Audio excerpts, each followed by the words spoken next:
दोस्तों आज हम देखेंगे क्लास 10th साइंस में विद्युत धारा के चुंबकीय प्रभाव का वीवीआई ऑब्जेक्टिव क्वेश्चन जो आपके मैट्रिक बोर्ड परीक्षा के लिए बहुत ही इम्पोर्टेंट है। और दोस्तों इस वीडियो में हम इस चैप्टर का पूरा वीवीआई क्वेश्चन को देखेंगे, इसलिए आप लोग इस वीडियो को शुरू से अंत तक जरूर देखें। दोस्तों आपको एक भी प्रश्न को स्किप नहीं करना है क्योंकि एक एक प्रश्न आपके एग्जाम के लिए बहुत ही महत्वपूर्ण है। तो चलिए हम लोग पहला क्वेश्चन से वीडियो को स्टार्ट करते हैं। जल्दी से वीडियो को लाइक कर दीजिए। दोस्तों इस पर भी हम 10,000 लाइक का टारगेट रखते हैं, तो जल्दी से वीडियो को लाइक कर दीजिए। तो चलिए हम लोग देखते हैं पहला प्रश्न को। देखिए पहला प्रश्न कहता है विद्युत फ्यूज विद्युत धारा के किस सिद्धांत पर कार्य करता है। दोस्तों विद्युत फ्यूज विद्युत धारा के किस सिद्धांत पर कार्य करता है। तो देखिए आपको ऑप्शन दिया हुआ है, ए में ऊष्मीय, बी है चुंबकीय, सी है रासायनिक और डी है इनमें से कोई नहीं। तो देखिए जो विद्युत फ्यूज होता है वो विद्युत धारा के ऊष्मीय प्रभाव पर कार्य करता है। दोस्तों किस पर कार्य करता है? ऊष्मीय प्रभाव पर कार्य करता है। तो हमारा उत्तर क्या होगा? ऑप्शन ए होगा। अब देखिए एक प्रश्न आपके लिए है, आपको बताना है कमेंट में कि विद्युत फ्यूज में जो तार प्रयोग किया जाता है वो किस मेटल का रहता है। यानी कि आपको बताना है कि विद्युत फ्यूज में जो तार प्रयोग किया जाता है वो किस चीज़ का तार होता है। तो आपको जल्दी से इसका आंसर आपको कमेंट बॉक्स में दे देना है। चलिए उसके बाद देखते हैं हम लोग सेकेंड क्वेश्चन को। देखिए दूसरा प्रश्न ये भी मोस्ट इम्पोर्टेंट है। देखिए कहता है 1 किलोवाट घंटा किसके बराबर है। दोस्तों 1 किलोवाट घंटा किसके बराबर है?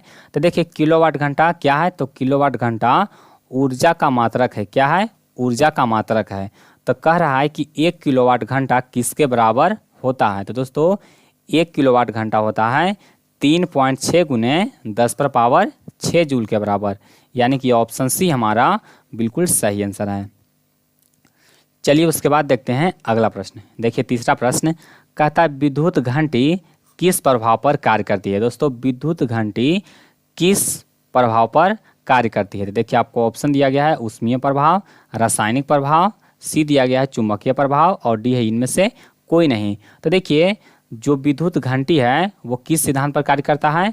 तो विद्युत धारा के चुंबकीय प्रभाव पर कार्य करता है। तो हमारा उत्तर क्या हो जाएगा? ऑप्शन सी हो जाएगा।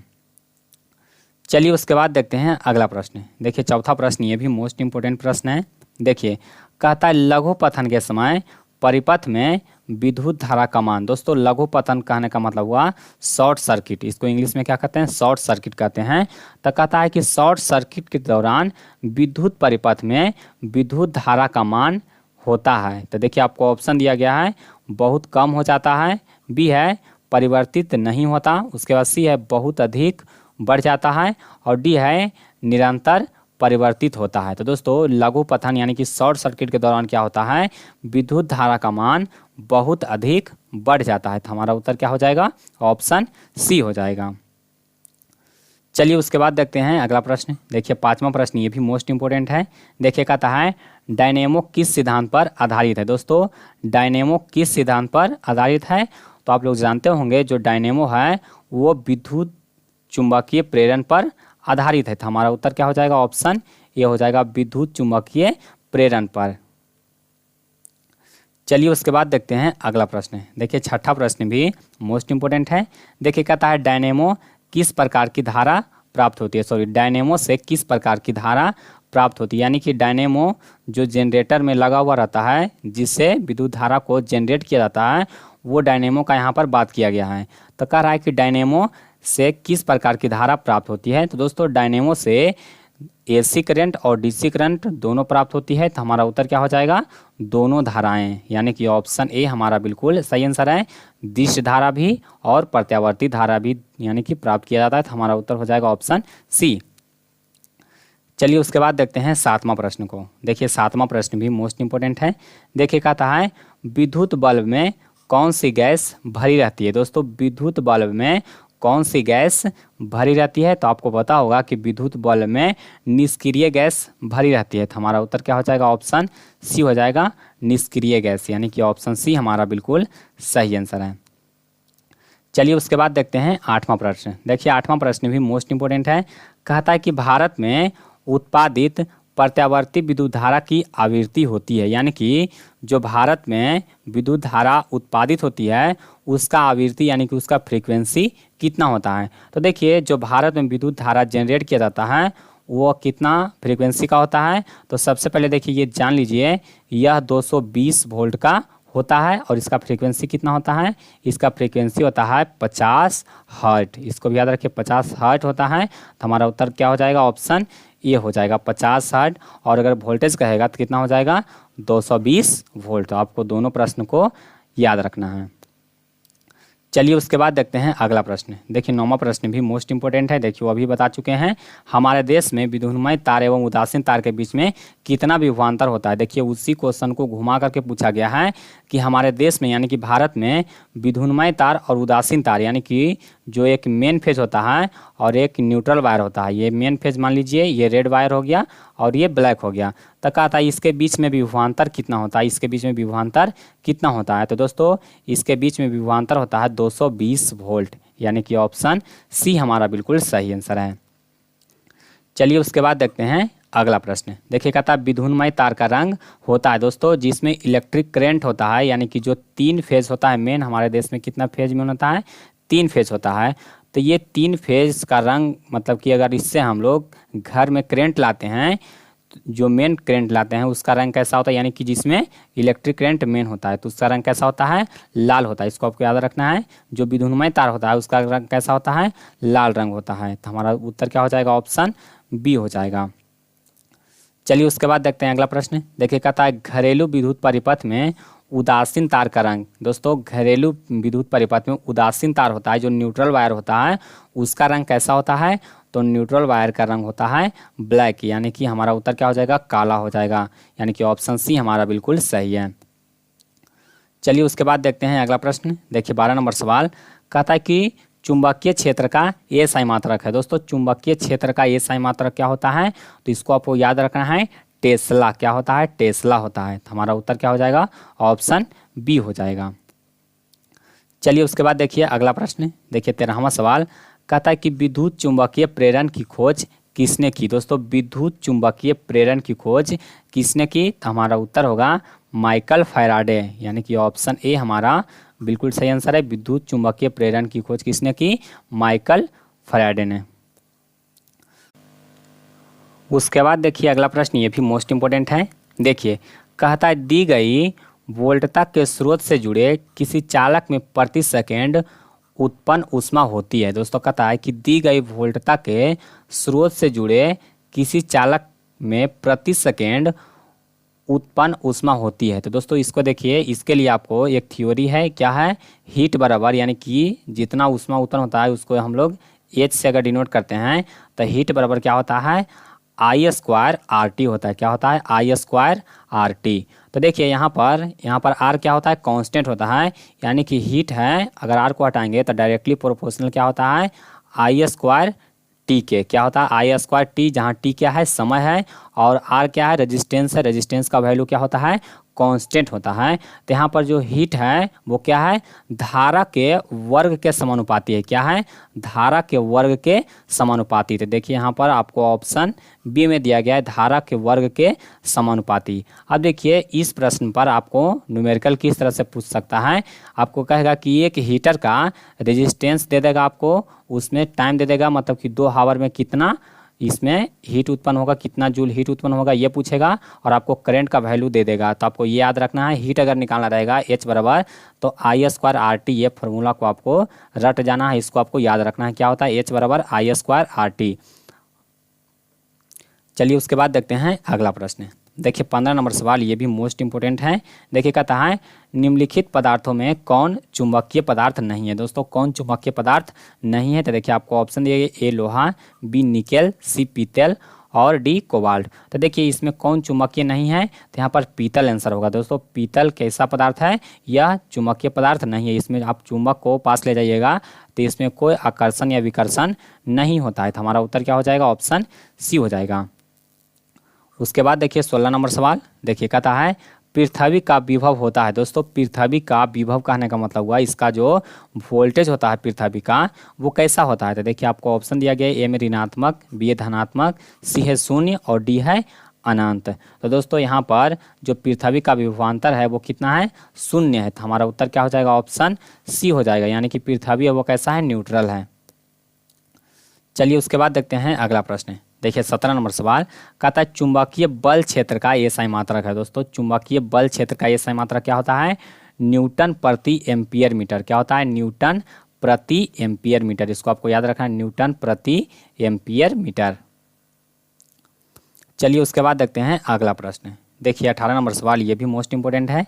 देखिए कहता है चुंबकीय क्षेत्र के प्रभाव में विद्युत धारा। दोस्तों कहता है चुंबकीय क्षेत्र के प्रभाव में विद्युत धारा।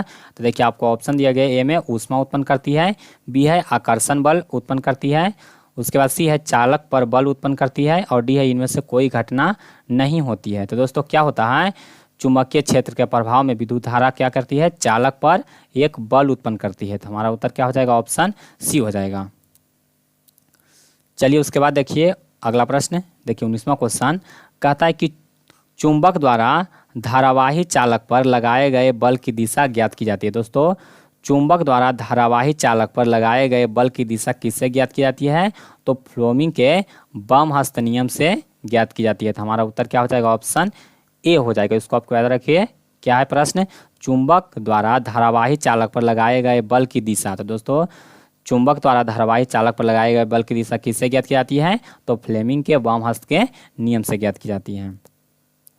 चलिए उसके बाद देखते हैं अगला प्रश्न। देखिए 20वां प्रश्न कहता है विद्युत मोटर को चलाया जा सकता है। दोस्तों विद्युत मोटर को चलाया जा सकता है किस पर, तो आप लोग जानते होंगे कि मोटर दो प्रकार के होता है, एक होता है डीसी मोटर और दूसरा होता है एसी मोटर। यानी कि डीसी से भी चलाया जा सकता है और एसी से भी चलाया जा सकता है। यानी कि हमारा उत्तर क्या होगा, प्रत्यावर्ती धारा और दिष्ट दोनों धाराओं पर, यानी कि ऑप्शन सी हमारा बिल्कुल सही है। चलिए उसके बाद देखते हैं नेक्स्ट क्वेश्चन। देखिए 21वां क्वेश्चन कहता है विद्युत मोटर की क्रिया आधारित है। दोस्तों विद्युत मोटर की क्रिया आधारित है, तो यह इस पर आधारित है, विद्युत धारा के चुंबकीय प्रभाव पर। विद्युत मोटर की क्रिया किस पर आधारित है, विद्युत धारा के चुंबकीय प्रभाव पर, यानी कि ऑप्शन ए हमारा बिल्कुल सही आंसर है। चलिए उसके बाद देखते हैं अगला प्रश्न। देखिए कहता है डायनेमो के द्वारा बदला जाता है। दोस्तों डायनेमो के द्वारा क्या बदला जाता है, तो आप लोग जानते होंगे कि जब डायनेमो को घुमाया जाता है तो उसमें से विद्युत धारा निकलती है। तो दोस्तों ये जो घुमाने की प्रक्रिया है उसमें हम लोग कौन सा ऊर्जा देते हैं, तो उसमें हम लोग देते हैं यांत्रिक ऊर्जा। तो वह यांत्रिक ऊर्जा को विद्युत ऊर्जा में परिवर्तित करता है। तो हमारा उत्तर क्या हो जाएगा, ऑप्शन ए हो जाएगा। चलिए उसके बाद देखते हैं अगला प्रश्न। देखिए कहता है विद्युत मोटर को बदला जाता है। दोस्तों विद्युत मोटर में क्या होता है कि उसको हम इलेक्ट्रिक करंट देते हैं तो वह घूमना स्टार्ट कर देता है, यानी कि हमको मैकेनिकल एनर्जी देता है, यानी कि यांत्रिक ऊर्जा देता है। तो यहाँ पर हमारा उत्तर क्या हो जाएगा, विद्युत धारा को विद्युत ऊर्जा को यांत्रिक ऊर्जा में। चलिए उसके बाद देखते हैं 24वां प्रश्न। देखिए 24वां प्रश्न कहता है कि विद्युत धारा के कारण उत्पन्न चुंबकीय क्षेत्र की दिशा ज्ञात की जाती है। दोस्तों कहता है कि विद्युत धारा के द्वारा विद्युत धारा के कारण उत्पन्न चुंबकीय क्षेत्र की दिशा ज्ञात की जाती है। किससे ज्ञात की जाती है, तो यहाँ पर हमारा उत्तर हो जाएगा फ्लेमिंग के वाम हस्त नियम से। किससे ज्ञात की जाती है, तो फ्लेमिंग के वाम हस्त नियम से। आपको याद रखना है, हमारा उत्तर क्या हो जाएगा, ऑप्शन बी हो जाएगा। चलिए उसके बाद देखते हैं 25वां क्वेश्चन को। देखिए कहता है चुंबकीय क्षेत्र एक ऐसी राशि है जिसमें होते हैं। दोस्तों चुंबकीय क्षेत्र में एक ऐसी राशि है जिसमें क्या होता है, तो चुंबकीय क्षेत्र के पास परिणाम होता है और दिशा भी होता है। तो हमारा उत्तर क्या हो जाएगा, ए और बी दोनों, यानी कि ऑप्शन सी हमारा बिल्कुल सही आंसर है।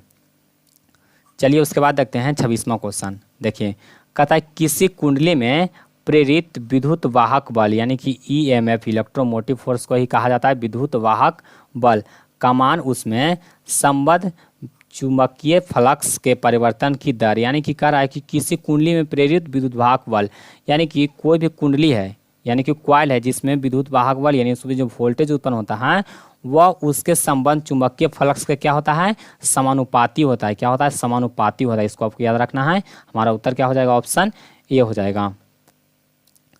चलिए उसके बाद देखिए 27वां क्वेश्चन। ये बहुत कन्फ्यूजन वाला प्रश्न है, तो इसको आपको अच्छी तरह से याद रखना है।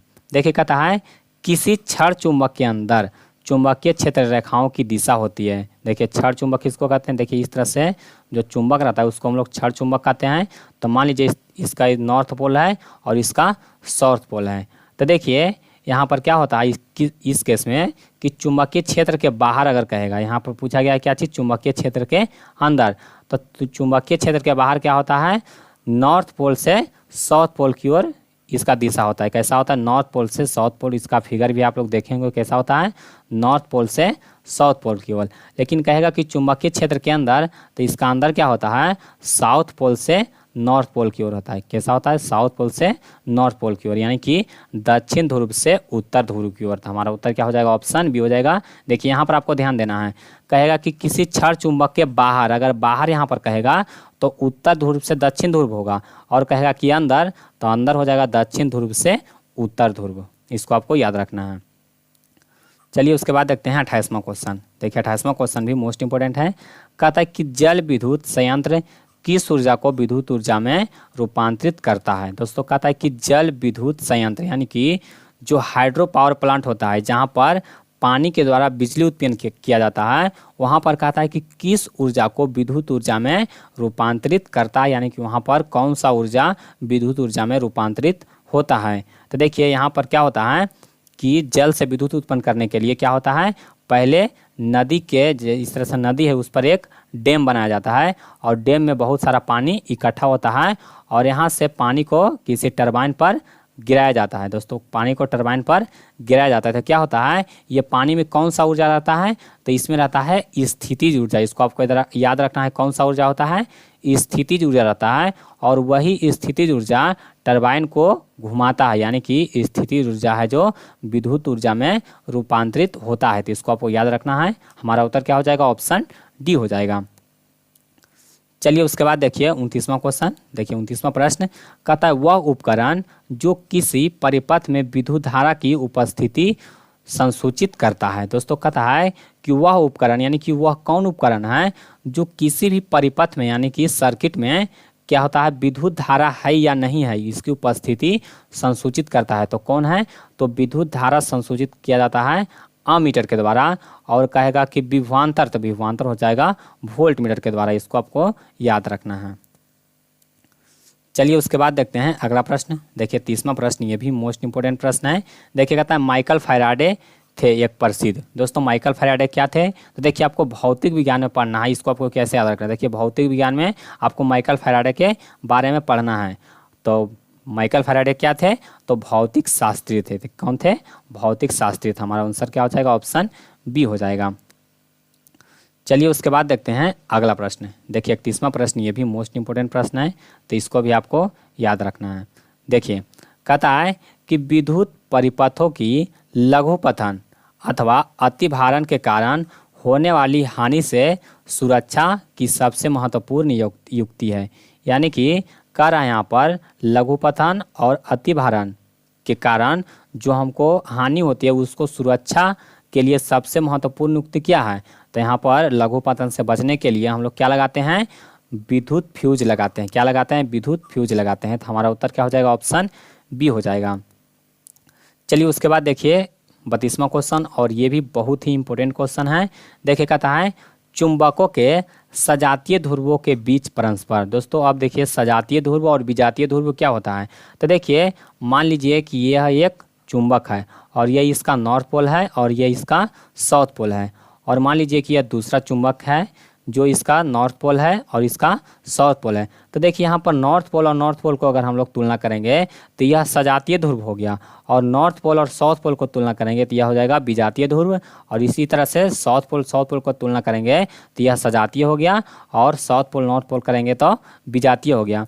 तो देखिए जब हम लोग चुंबक का नॉर्थ पोल को हम लोग नॉर्थ पोल के पास ले जाएंगे, यानी कि ये भी नॉर्थ पोल है और ये भी नॉर्थ पोल है, अगर दोनों को परस्पर ले जाएंगे तो क्या होगा, विकर्षण होगा, यानी कि यह एक दूसरे को इस तरह से ढकेलेगा, यानी कि सटेगा नहीं, दोनों को ढकेलेगा। और अगर यहाँ पर इस केस में देखिए, यहाँ पर मान लीजिए यह नॉर्थ पोल है और इसका इस तरफ से साउथ पोल है, तो क्या होगा, दोनों में आकर्षण होगा। तो देखिए यहाँ पर क्या पूछा गया है, सजातीय ध्रुव के बीच। तो अगर नॉर्थ पोल रहेगा या फिर साउथ पोल रहेगा तो क्या होगा, प्रतिकर्षण होगा। इसको आपको याद रखना है, प्रतिकर्षण होगा। तो हमारा उत्तर क्या हो जाएगा, ऑप्शन बी हो जाएगा। और कहेगा कि विजातीय ध्रुव यानी कि नॉर्थ पोल और साउथ पोल का बात किया जाएगा तो वहाँ पर क्या हो जाएगा, आकर्षण होगा, यानी कि एक दूसरे में वह चिपक जाएगा। तो दोस्तों उम्मीद करता हूँ कि ये वीडियो आपको पसंद आया होगा। और अगर आपको वीडियो पसंद आया तो वीडियो को ज़्यादा से ज़्यादा अपने दोस्तों में शेयर कीजिए। और दोस्तों वीडियो को लाइक ज़रूर कीजिए, क्योंकि दोस्तों आपके वीडियो के लाइक करने से हमको मोटिवेशन मिलता है। तो वीडियो को ज़रूर लाइक कीजिए। और अगर आप लोग चैनल पर नए हैं तो चैनल को भी सब्सक्राइब कर लीजिए। तो आज के लिए बस इतना ही, मिलते हैं आपको अगले वीडियो में।